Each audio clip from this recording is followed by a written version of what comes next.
The ultimate Emek build is all done and completed, but was it worth it? I think so. I mean, for me personally, I really actually do like kind of looking around, seeing what other guys have done to their guns. You know, just comparing one to the other, right? I mean, there's so many upgrades out there for the Emek. I mean, you can get bodies, there's different triggers, tons of barrels, you get different bolts, different screws, valves, there's all kinds of stuff. But I really like that, and you know, I think it's kind of fun. The Emek is one of the best paintball guns you can buy, but because of that lower price point, selling for only $250, it doesn't have a lot of the high-end features or like, you know, nicer things you're gonna find on some of the better paintball guns. It doesn't come with a good barrel. The stock barrel is pretty terrible. It has a kind of low rate of fire. I mean, it is a mechanical gun, but there are higher end mechanical guns that do have a higher rate of fire. And because it's only 250 bucks, it's missing nice features like an on-off ASA or like a super adjustable feed neck.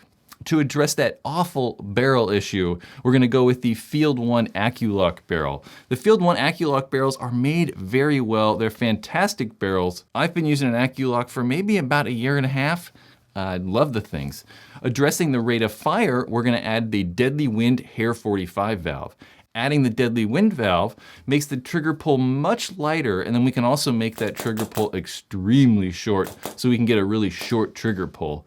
But to make that trigger pull shorter, we do have to add a trigger that's adjustable. So we're gonna go with the Infamous trigger. That Infamous trigger has ball bearings, is extremely adjustable, so you can make it very short coupled with that Hair 45 valve.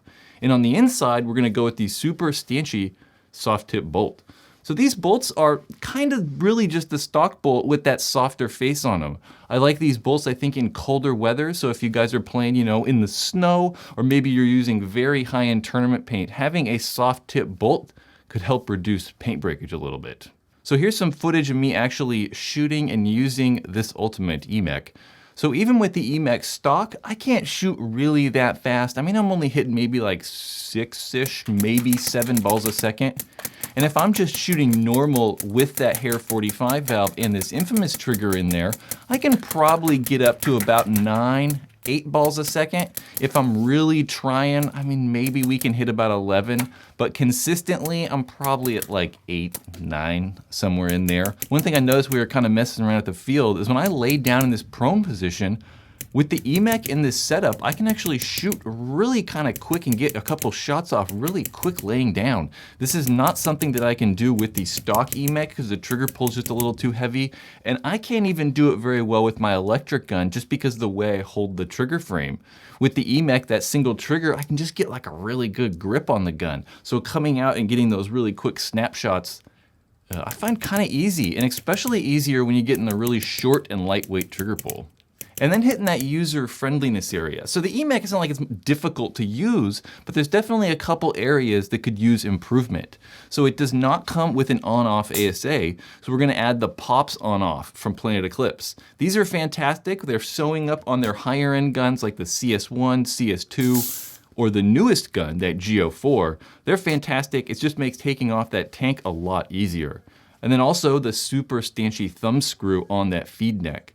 So the feed neck is clever style, so you can take that hopper on and off really easy, but it's difficult to make those little fine-tune adjustments. So adding that adjustable knob from Super Stanchi just makes adjusting or fine-tuning that feed neck a little bit easier. Also from Super Stanchi is gonna be the toolkit. The toolkit slots in the bottom of the foregrip on the Emek, and it allows you to put an Allen wrench in there. It's held in by magnets. It's just fantastic. It's one of the coolest things you can get. You kind of always need an Allen wrench nearby to adjust your velocity, and I love it. I think it's fantastic. One of the coolest things you can buy for the Emek. And to spruce up the outside a bit, we're gonna go with that twister body. You know, it's kind of obvious looking at all these videos. So we're doing that twister body, gonna have the matching eye covers, and then also the Vanquish style back cap that just allows removing the bolt a little bit easier. So I've been using this gun for about 3 weekends. I've had it fully built for about a month and a half. And it definitely shoots a little bit different than the stock gun. So the stock Emek is a little bit poppy. You know, you feel it shoot. It's kind of like it feels good when it shoots. I really like the way they shoot. But adding the Hair 45 valve, these Hair 45 valves use a little bit more air, so they kind of shoot a little bit different. It adds a little bit more of an airy, softer shot, so the gun kicks a little bit less, might be a little bit quieter with that hair 45 valve. So it definitely changes like the dynamic and the way the gun shoots. I don't know if that's a good or bad thing. It just, I don't know, changes a little bit. I mean, the Emek by itself, stock, is one of the best paintball guns you can buy. So I don't know if it makes sense to go out and spend all these money on upgrades. I think for some people, some of the upgrades might make sense, right? So for me, I really want like user-friendliness stuff, right? Like I want, I don't know, just the gun to be easier to use. So I really like that pops on off. I'm a fan of the super stanchy thumb screw for the feed neck, really like the toolkit. But maybe you're someone else, maybe you're another guy. You're like, I don't really care about the user-friendliness. I want performance only. So buying that hair 45 valve, getting that super stanchy bolt and the infamous trigger, just get those, you know, if you don't care about having those user-friendliness things. But I think that everybody has to get a barrel. You really do need a good barrel with the Emek. And I love these AccuLock barrels. They're my favorite barrel at this point. So I don't know. That's all I got. Yep. Ultimate Emek build. Thanks, guys.